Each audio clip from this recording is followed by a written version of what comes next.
This is Rogers. This program is brought to you by Rogers Xfinity, connecting you to more of what you love. Visit Rogers.com for more details. Sarah, Melissa, what are we doing today? we are talking about Kill Your Darlings by Peter Swanson.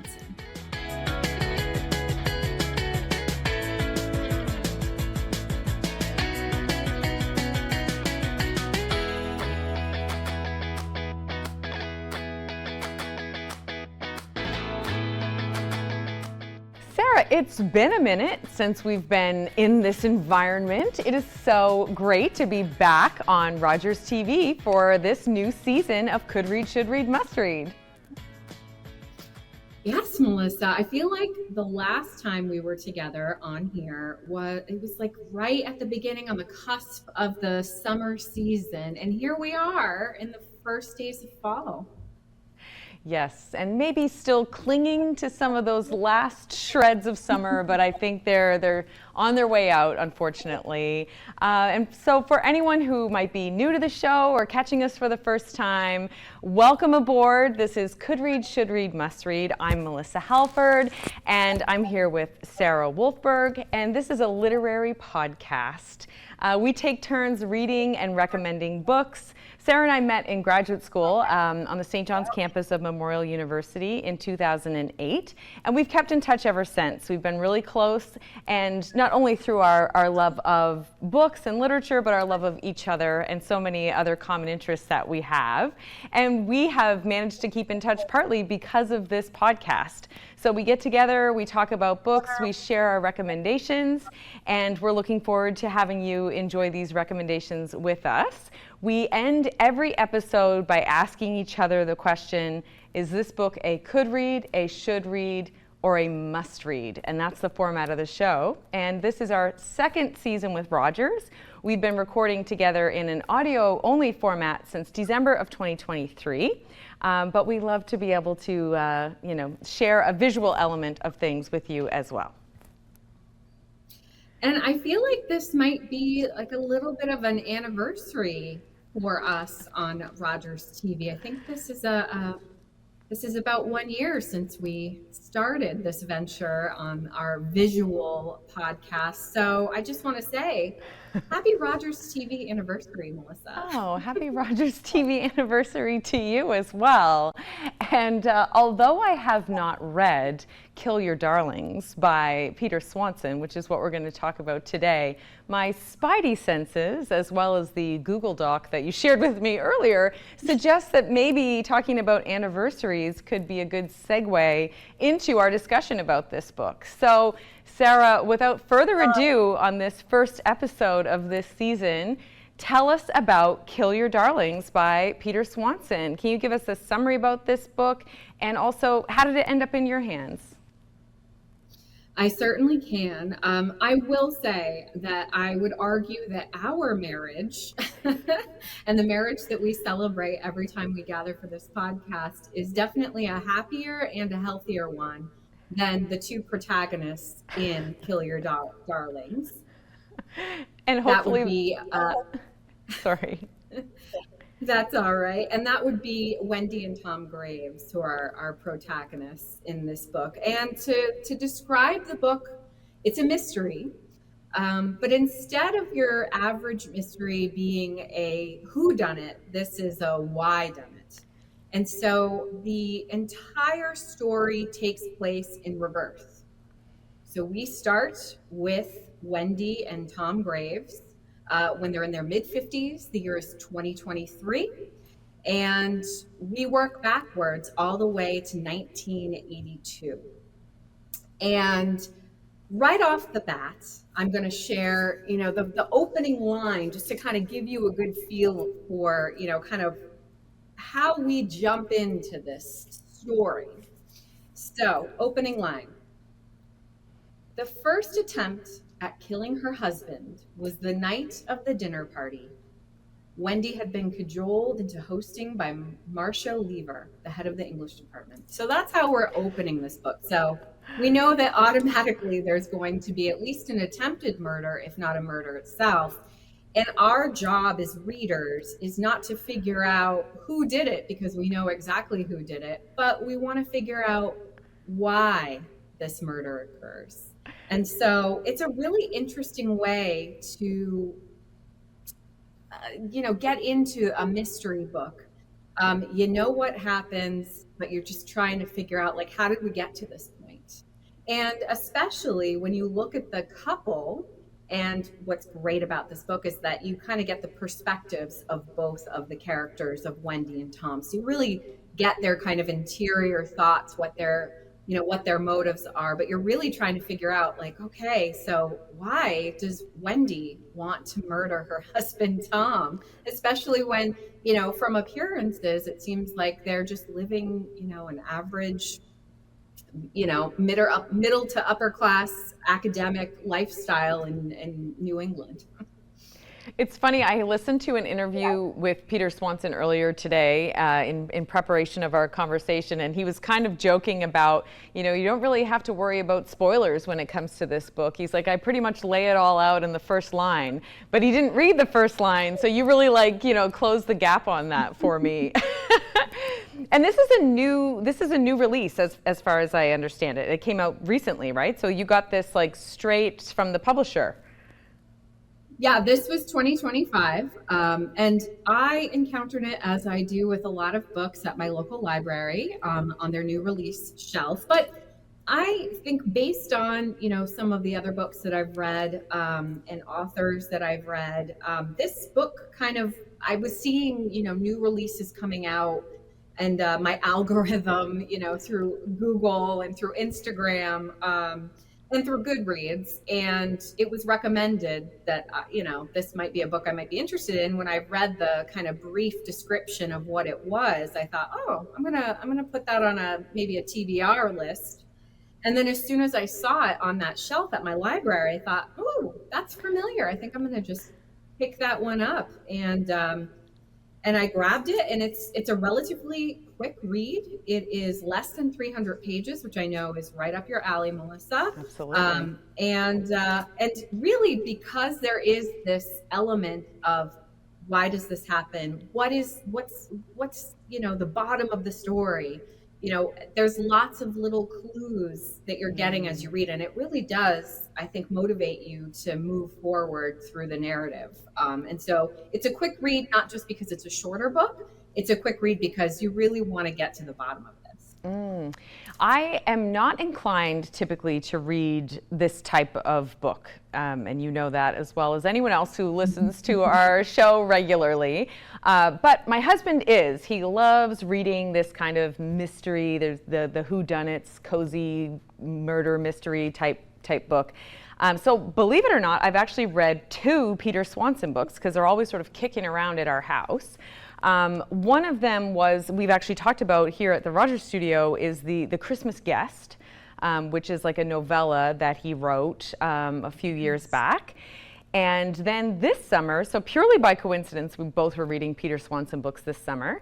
I read A Talent for Murder, and I actually had it as an audiobook and a physical book.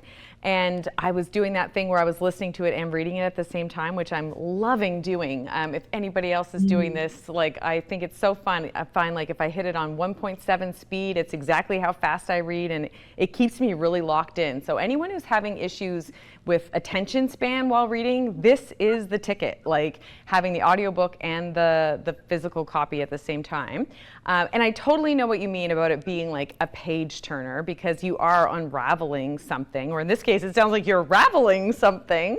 But one of the things I found, particularly about the Christmas Peter Swanson book that I read, and I know it's probably because I have a bit of a weak stomach, or this isn't a genre that I read in very often, I found it kind of gruesome. There were a couple of scenes that I actually found vividly violent. And I didn't really like it. It kind of turned me off a little bit. So I'm wondering, in terms of the tone of this book, was it particularly gruesome, or was that not the way that this book was put together?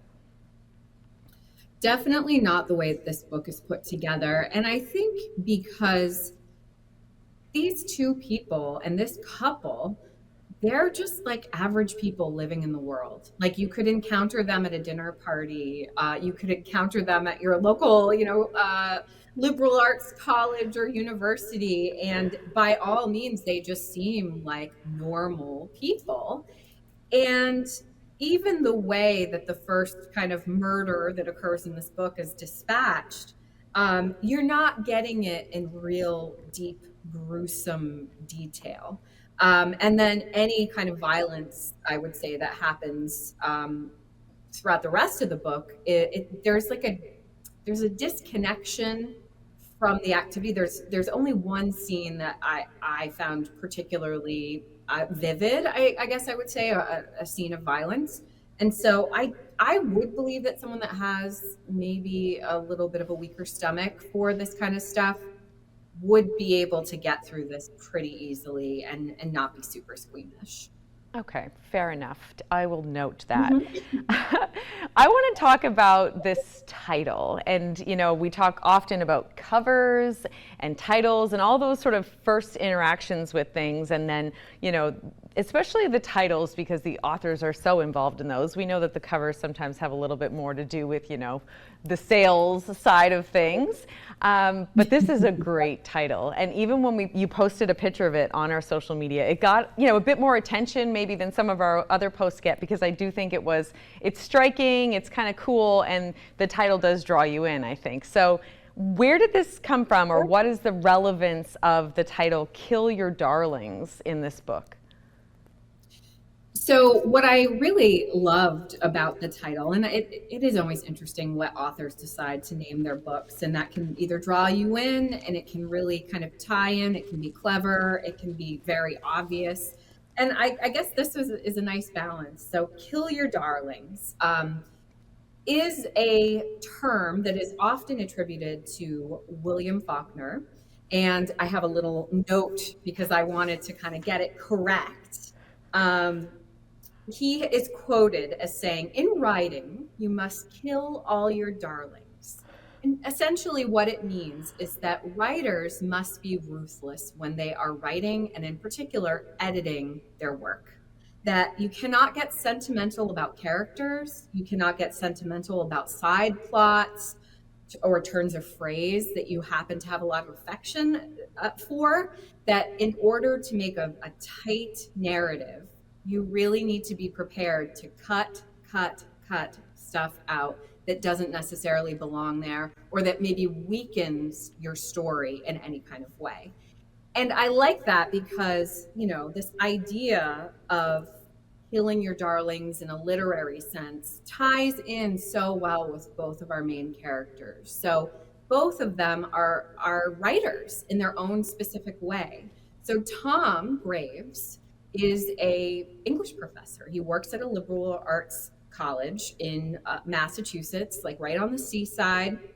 And his wife, Wendy, is a published poet. She's only had one book that's been published, but she's the only one out of the two of them that's actually been published. She's kind of a little bit of a failed writer.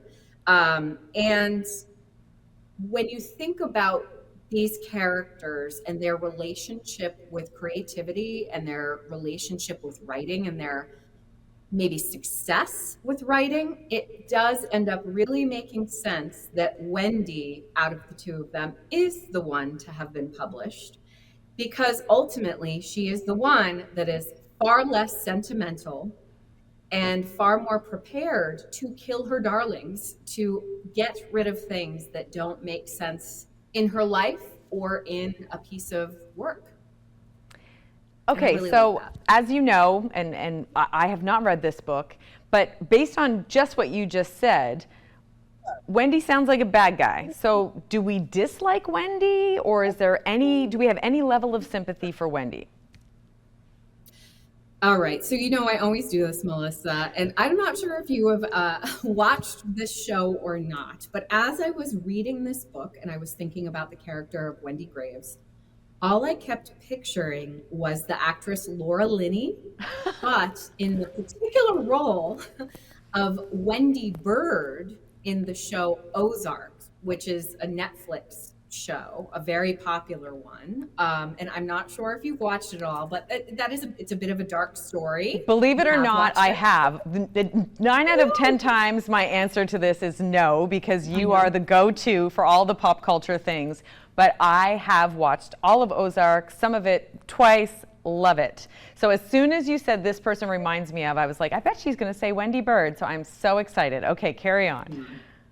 And I do actually wonder if Peter Swanson was actively really engrossed in watching Ozark as he was working on this, because I feel like those two Wendy characters are so close in the sense that they're very calm, they're very rational, relaxed, but also very ruthless. And I would argue sociopathic, really, when it comes down to it, but that they're not people that you dislike, but they do some really ugly things. And so you don't dislike Wendy. And in fact, I would say some of her observations, because she's someone that's always watching. And so when you're reading her side of the narrative, she's constantly kind of looking at the situation she's in. She's looking at the other characters. She's making judgments. And some of them are quite understandable. I mean, in particular, especially, it's right off, I mean, obviously, from the first line of the book that she's, thinking about murdering her husband, Tom. But you start really understanding about kind of some of the less savory aspects of Tom's personality. He's an alcoholic. He's a blowhard. Not that would justify murdering him per se, but you really get this sense of like why she would have displeasure in being around him and why being married to him, especially because they've been together for quite a long time at this point, when we first meet them in 2023. And you can see that she has seen all of the ugly sides of him. She knows him, and all of his faults and all of his weaknesses. And sometimes I feel like when you are in a long-term relationship like that and the gloss has worn off, the shine has worn off the relationship, it's easy to kind of pick your partner apart, and you can see that. And so you can understand where she's coming from in certain respects, but the why she would actually go to the lengths of thinking about murdering him. And I mean, it's a spoiler, but it's not a spoiler. She does murder her husband.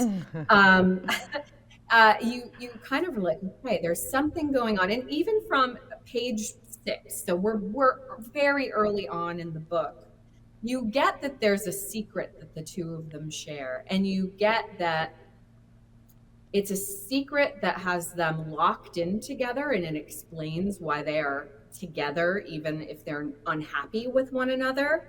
And you get that Tom is a little bit of a loose end. He's a little bit of an unreliable person to be keeping a secret with, because as they're hosting this dinner party and they're with colleagues of Tom's from the university, he starts talking about how he has been thinking about writing kind of like a murder mystery. And he starts kind of explaining some kind of overarching ideas that he wants to explore. And right away, Wendy's kind of spidey senses and the fact that he's drunk and she's sober, she starts thinking, you've got to be kidding me. He cannot be writing about something that I think he might be writing about. Oh. And so she sneaks off at one point during the dinner party. She goes to his computer. She opens up his laptop. She, of course, knows his password, goes in, and she wants to see what he's written. And right away, she realizes that son of a bitch. He's writing about the one thing that he should not be writing about, and it happens to be linked to a secret that they share. Some terrible deed that was committed in the past, in the beginning of their relationship, that should not be public at all, and is something that they've both vowed to kind of take to their grave, something that's united them. And so right away you start seeing that there's a motive, even though if you don't know exactly what that motive is. And then of course, as the story unfolds and you start going backwards in time, you see, so this is the secret. Oh, so this is the motive. And you also understand why the two characters are so different, because they're processing what the secret is and they're keeping it in their own ways. And it's weighing on them in very, very different but distinct ways. And so Tom's alcoholism is no surprise. Tom is also a philanderer. There's no surprise.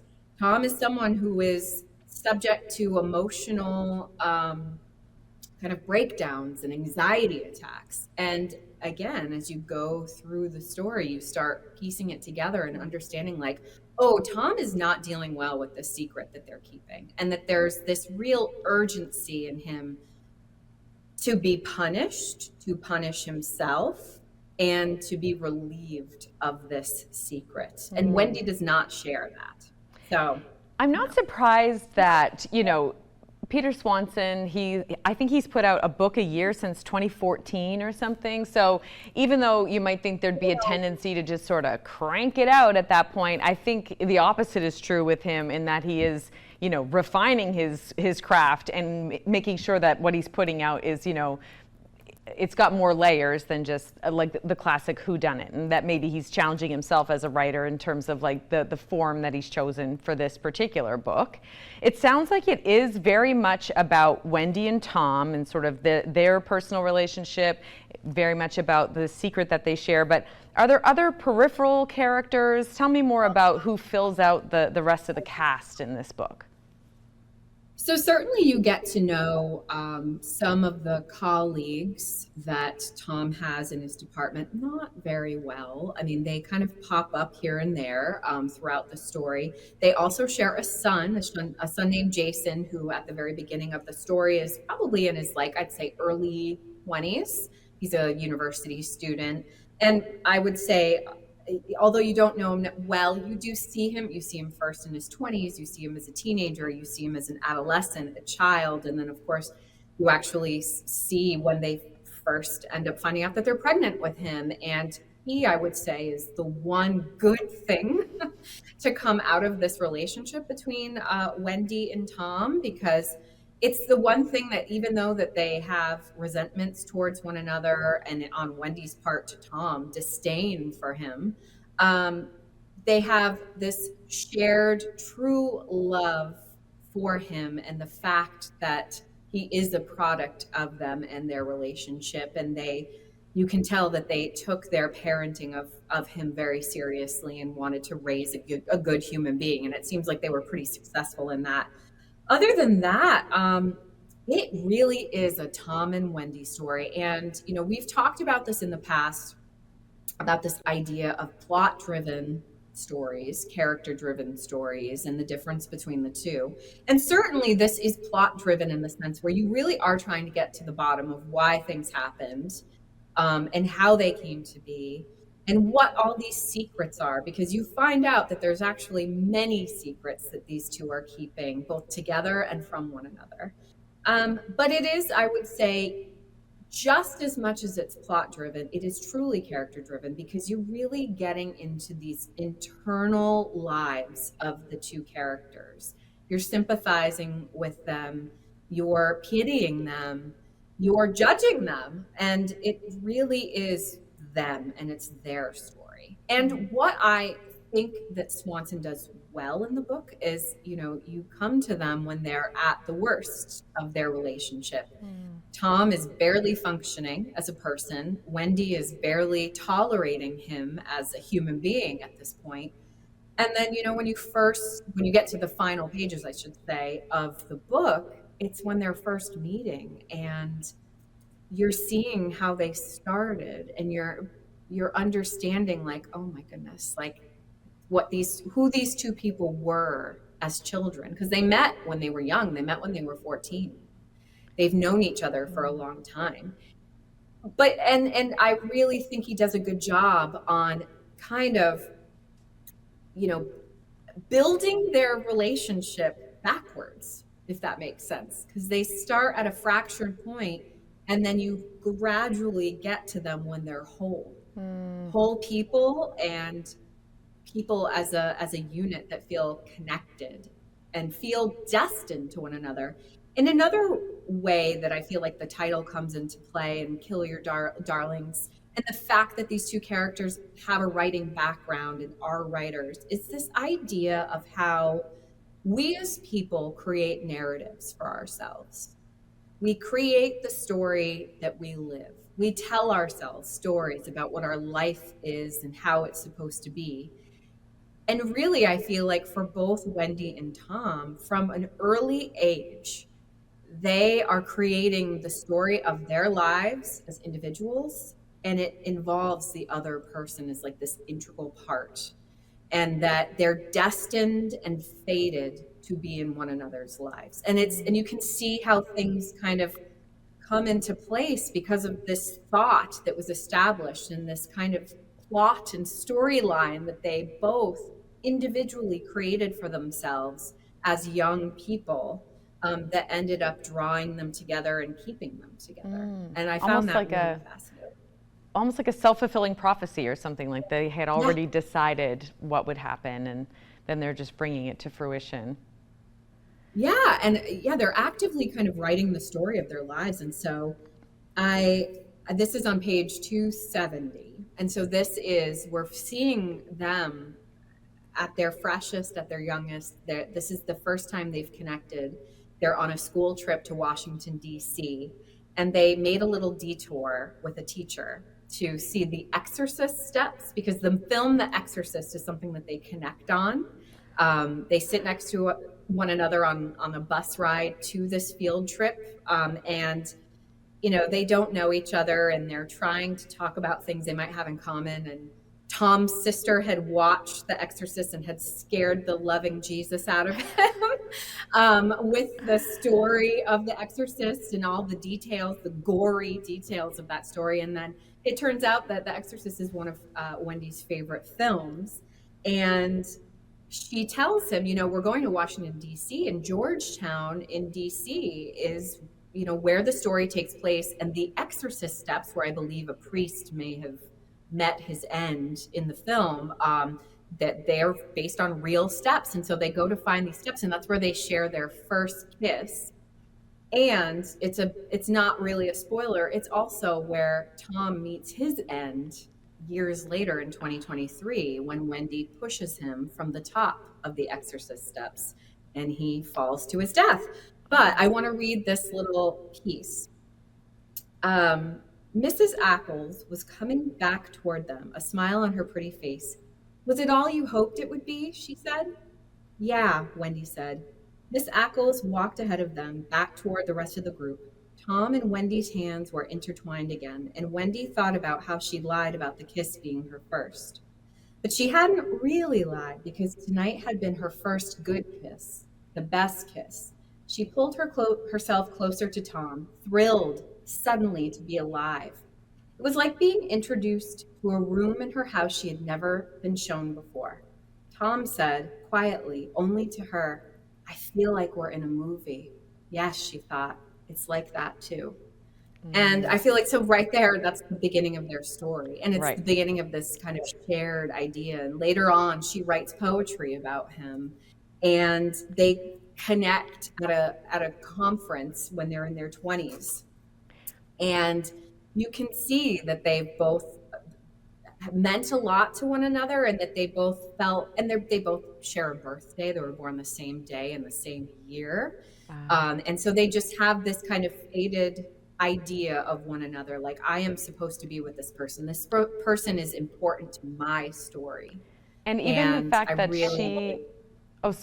she at one point says, something like, well, I lied, but I didn't really lie, so that she's able to, because she's directing the story, and whether or not it's a lie or whether it is or isn't a lie is up to her and how she frames it. She can excuse it. So I'm assuming then throughout her life can excuse other behavior based on how she frames it or writes it as a narrative in her own mind. Yeah, and I really do feel like out of the two of them, Wendy is the true author. She may be a poet, a published poet, but she's the author of their story. And she's the one that's driving all the action. She's the one that's making the decisions, including the difficult decisions to kill your darlings. And Tom is more of like he's a participant, but he's a passive participant.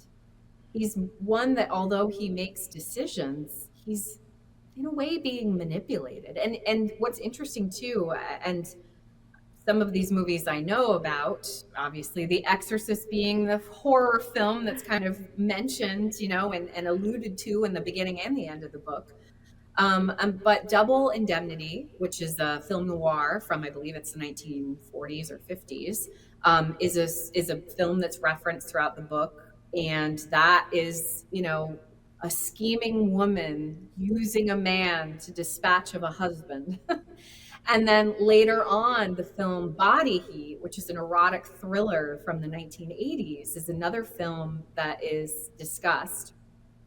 And again, that is the story of a kind of a femme fatale who is using a man and in order to get something done that she wants done.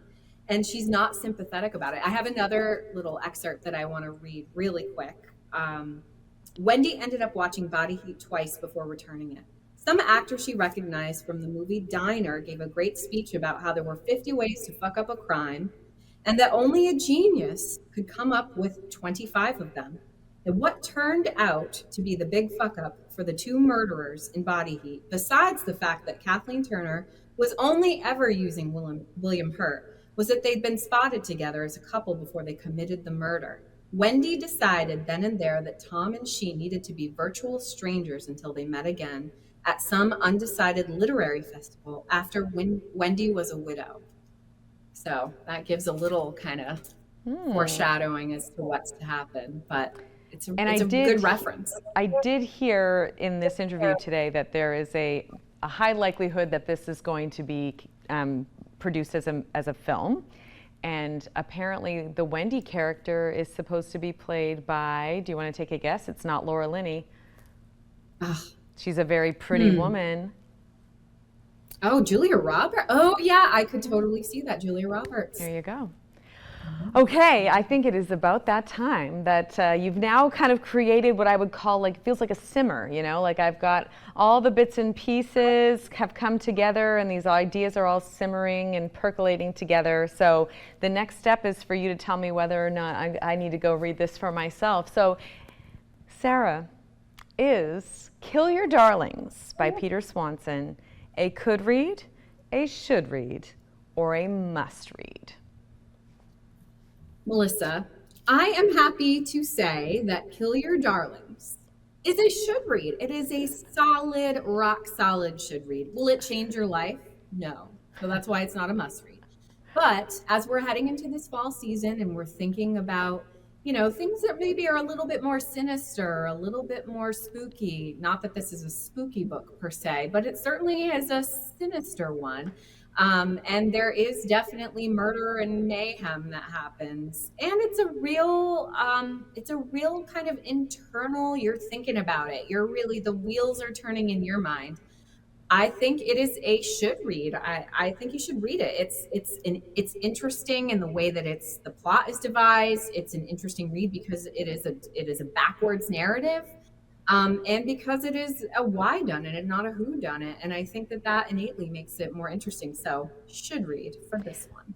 Amazing. Thank you. And it brings me so much joy to see all those tabs along the side of that book. I love that process. So that's awesome. I trim them.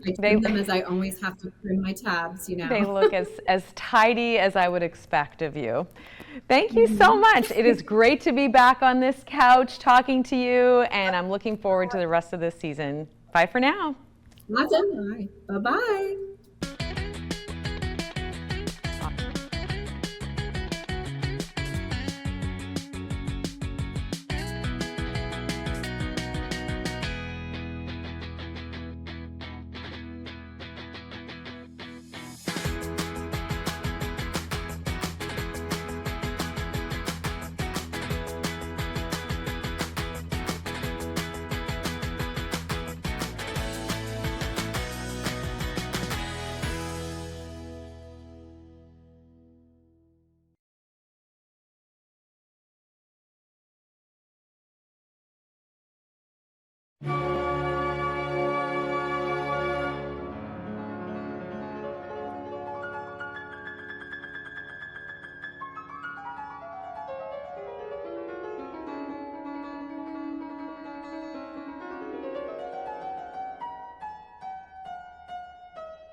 You're watching Rogers TV.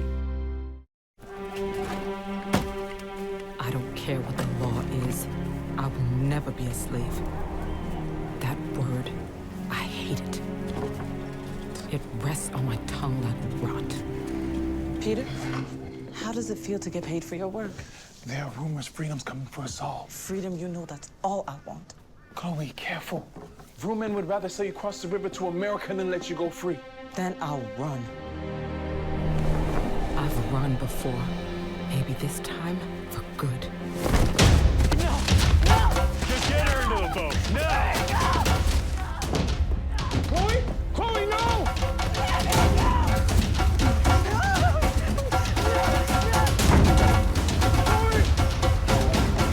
Word of Chloe Cooley's resistance led to Canada's first legislation limiting slavery. After 200 years, slavery was abolished in Canada in 1834. After a night out with your friends, not having a plan for a safe ride home can leave you in a bad spot. You could end up riding in a police car, an ambulance, or a hearse. These unplanned modes of transportation can be a costly choice and do not take you home. Your plan could include a designated driver, a taxi, or public transit. Drink responsibly.